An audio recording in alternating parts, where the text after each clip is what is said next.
Good morning and welcome back to Cityline. As you saw in the wide shot, we're cooking up some amazing Korean food, courtesy of Asian Pacific Cultural Center. Ms. Jean, what are you messing with in that bowl over there? Oh, this is Korean food, japchae. Japchae. Okay, I'm looking at some cellophane noodles, I think. Okay, so we get to hang out with Jean in our fourth segment and actually sample some food. So we're going to let her do her thing as we come back over here to the comfy couch. And joining me on the comfy couch is someone that you recognize because he fills in for me, and he filled in for me last week, and I love this man so much. Please join me in welcoming the managing artistic director of Tacoma Little Theater, my backup, Chris Surface. How are you, my friend? I'm doing well, although you're having food being cooked in the studio when I haven't had breakfast yet. This isn't fair. I know, and you're not in the fourth segment, which means you're going to have to stick around if you want food. I know. I know. There we go. And you brought with you also this beautiful woman, Brooklyn Peterson. Yes. You are an actor in Almost Maine. Yes.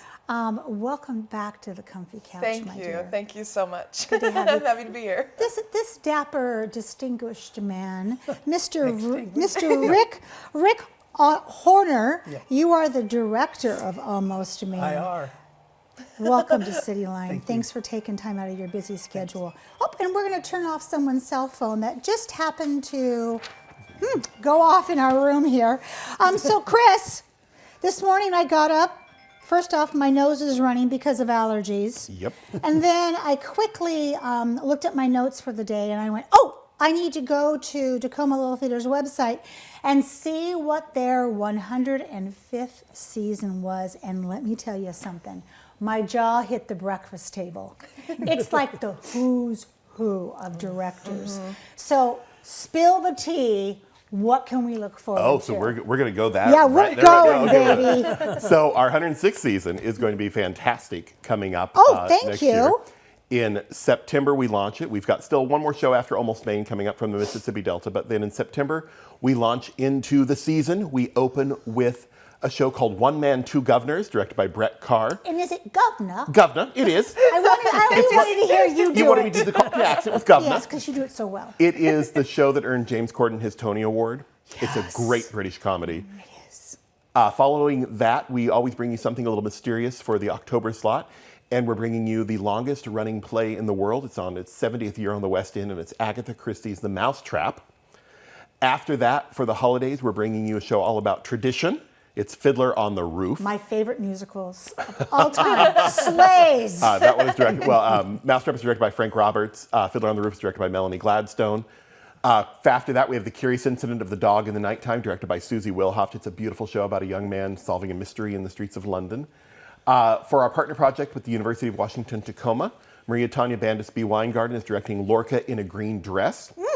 For our sixth show, Blake York is directing Bug, which I'm going to let you just simmer on that title. And yes, it will make you feel a little creepy and make you go, ooh, ooh. And then we close out the season with a show about an underdog who fights his way to the top. It's the musical Rocky from the same composers who brought us Ragtime and Seussical.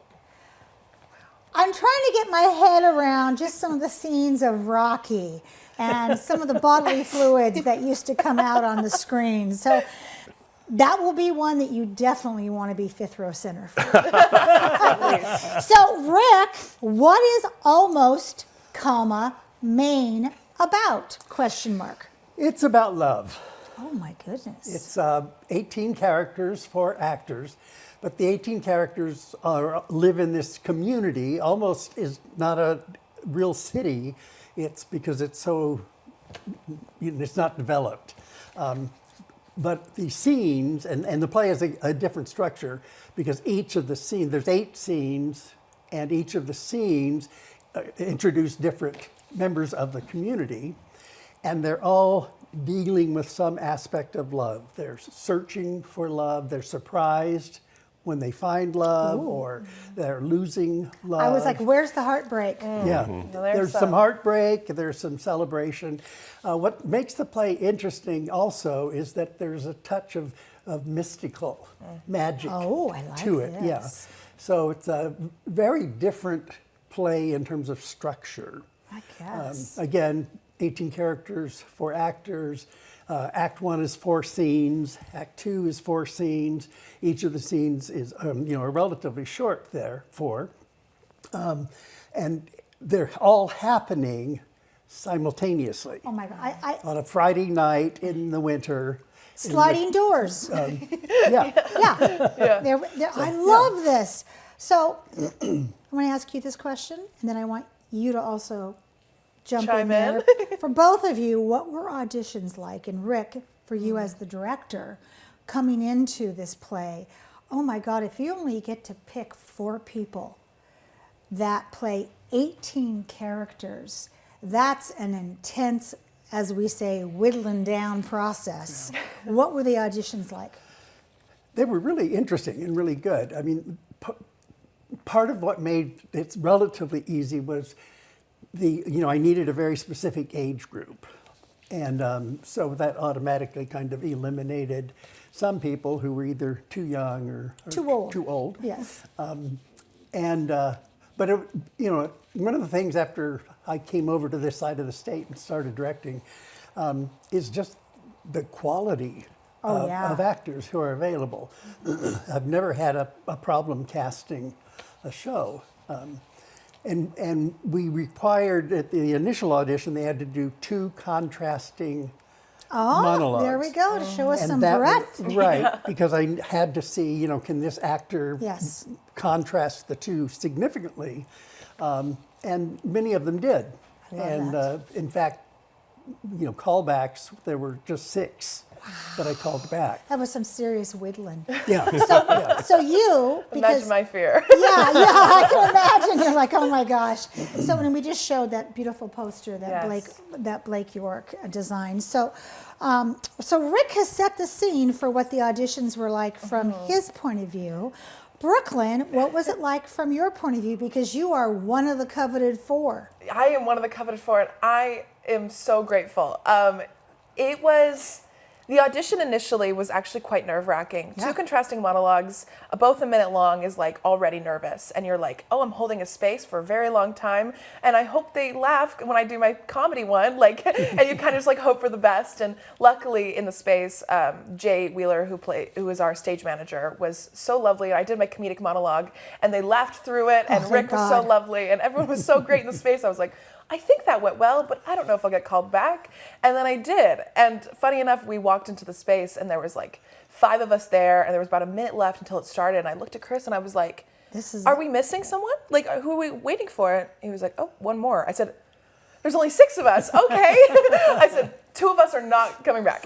And it is a little nerve-wracking, and you start going, oh, but as I started to meet these people and collaborate with them and read these scenes with them and get feedback from Rick and make choices, like, it was truly really lovely, and I already felt the chemistry that Rick was trying to build in this cast just based off the initial callback. Yeah. So they're all going to be Christmas card people now. from this point Yes, on. of course they are. Or postcard people. Or postcard people. There we go, postcard. So first off, tell us about the characters you're playing, Brooklyn. And then Yes. give us a sample of one of these characters. Oh my goodness. Oh, it's fun.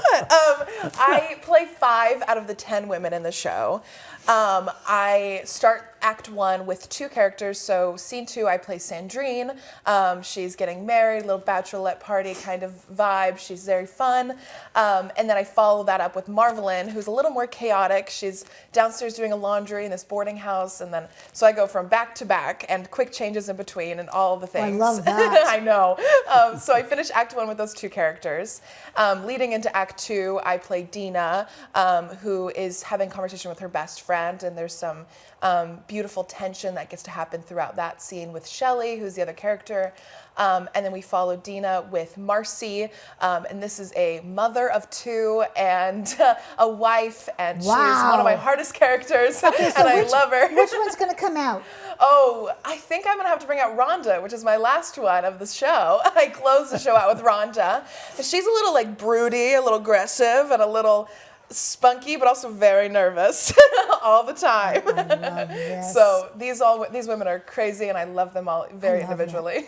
I love that. Okay, so in this last 2 minutes here, Mr. Chris, we've talked about the next season. Let's talk about the off-the-shelf program. Off the Shelf we have coming up for you on Thursday, May 1st. It's a great piece called Eleemosynary. Oh, And Sherry's in it, so Sherry O'Hare? No, get out. and Brooklyn and And you as well. I am in it. Outstanding. Yes. And Claire Garcia. And Claire Garcia is our third actor, and it's a three-woman show, and it's a fabulous piece. Susie Wilhoff's directing that one for us. One of my favorite And that's monologues. free for our season ticket holders, or $10 if not. It's a great night of theater just to come out and enjoy. Oh, I love that. All right, and let's talk about thank yous here, because you always have great thank yous. With the fabulous production team that's putting Almost Maine together. Yeah. Every single person on board is amazing to work with, and it's just wonderful to have such a team that's putting together such a beautiful show. I love walking in every morning and seeing what's happened overnight. I bet. From the painting on the floor last night that happened to getting ready for the rest of the things. Our headshots and promotional photos are coming up soon. Everybody on the production team The is fantastic. theater elves are hard at work. Hard at work. Hard at work. Every day. Who would you like to thank, Brooklyn? Again, yes, the production team of Almost Maine and Rick for this opportunity to play these characters and to be with these actors. And I want to thank all my actors, Kay and Rachel and Josh. Those other three actors with me truly build the show, and they are all equally beautiful, unique, and astounding at their work. So I'm very love lucky that. to be up there with them. 10 seconds. Who would you like to thank? Chris, Chris, initially, this man. Yes. for being perhaps foolish enough to trust me There we go. with such a play, and to trust me with because the theater has such quality It productions. does. Absolutely. And to think that I might be able to contribute to that was lovely. And then the cast. All This is right. one of the, I've been directing for 55 years, and this is one of the best casts And on I've that ever note, worked. I'm going to say thank you to the three of you for being here today. Wow. And break legs. And I want you back on the couch sooner than later, okay? All right. Deal. All right. We have much more to come on Cityline. When we come back, we will have Fort Nisqually, Northwest Trek Wildlife Park. There's so many good things out there, I'm getting confused. Here on the comfy couch, you don't want to miss that. We'll be right back.